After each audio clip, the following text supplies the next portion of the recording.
Hello, everybody. My name is Noah Howard. Today, I'm going to be talking about a topic that's not only important to me, but as a society in general, which is going to be mental health. So, mental health is something that affects us in all one way or another. Whether it's personally or just people around us, mental health impacts just overall thoughts, emotions, behaviors, and then obviously there's mental health disorders, which are among the leading causes of disabilities worldwide. Um, so with so many people suffering, it's pretty crucial that we start raising awareness and promote a better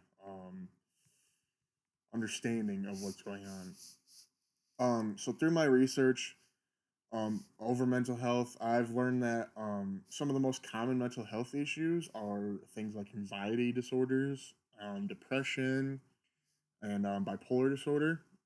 So we're going to start off with anxiety disorders. Um, these include constant worry, restlessness, um, maybe some more physical symptoms like, um, I don't know, stress, like with your muscles. But overall, it affects about 19% of adults in the U.S. each year, which left untreated can lead to some pretty mental problems and just things like social isolation and just things that are overall going to be not helping in this case. So, then moving on to depression.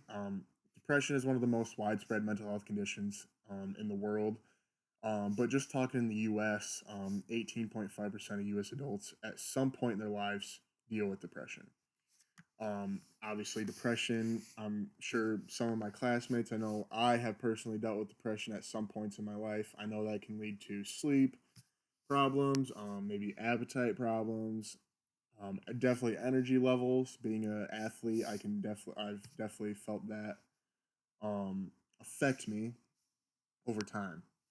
But moving on to the third one, which is bipolar disorder. This is more uncommon but common at the same time. This causes extreme mood swings from high to low episodes, and it's estimated that around 2.8% of U.S. adults deal with this.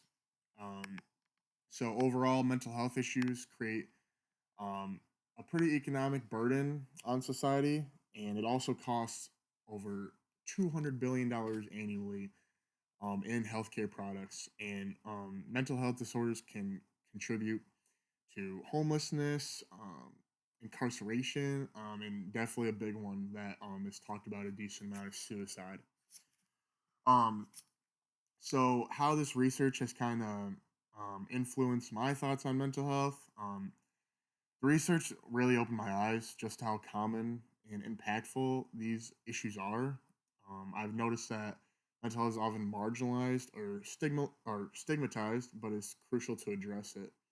Um, at Eastern Illinois, I've seen the need for more awareness and understanding when it comes to mental wellness, but mental health is very real, and I've seen it firsthand that it can have very long lasting effects on people, but definitely in college, it would definitely have a lot long lasting effect on people in college if it's not addressed early.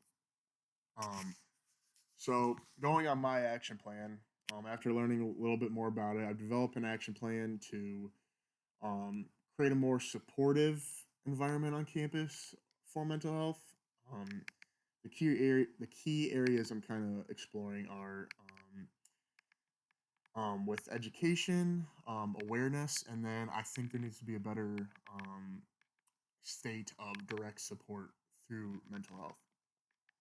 So starting off with education and awareness, I want to organize events such as like workshops, maybe just events like meetings or something like that, maybe guest speaker, support group things. Um, I think this will create a safe space where students can learn about mental health and without having a fear of anybody judging them or whatever's going on. I feel like social media could play a part in this, putting something out there for people to join or putting something out there for people to know. Um, so that's going to be one of them for me.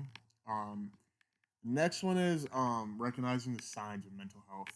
um, or mental illness. I plan to educate myself and others on recognizing mental health. I know um, before taking this class, I definitely did not know as much as I do now, but um, definitely with other peers and hopefully other groups, we can create some better ideas and go from there.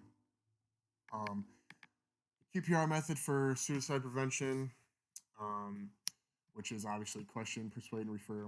Um, this method might help because it will help with non-judgmental, supportive conversations, and obviously an overall better guide to um, learning mental health.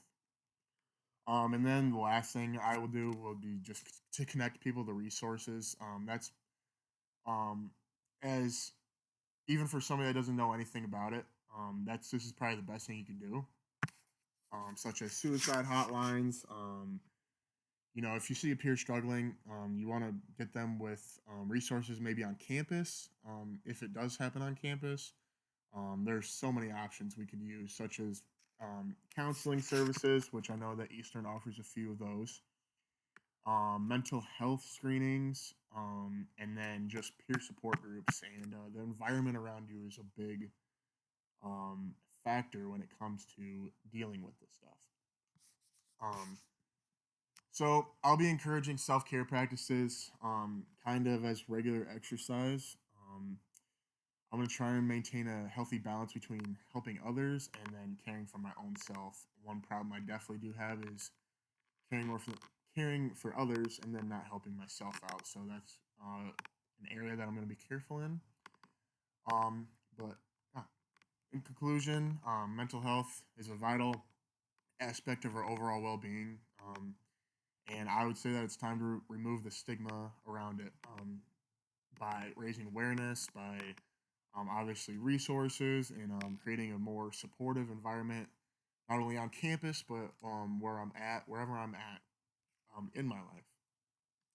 So hopefully this can help students maybe feel more comfortable. But I think that we should continue working together and create mental health into a more of a priority and a more of a care and support culture over time.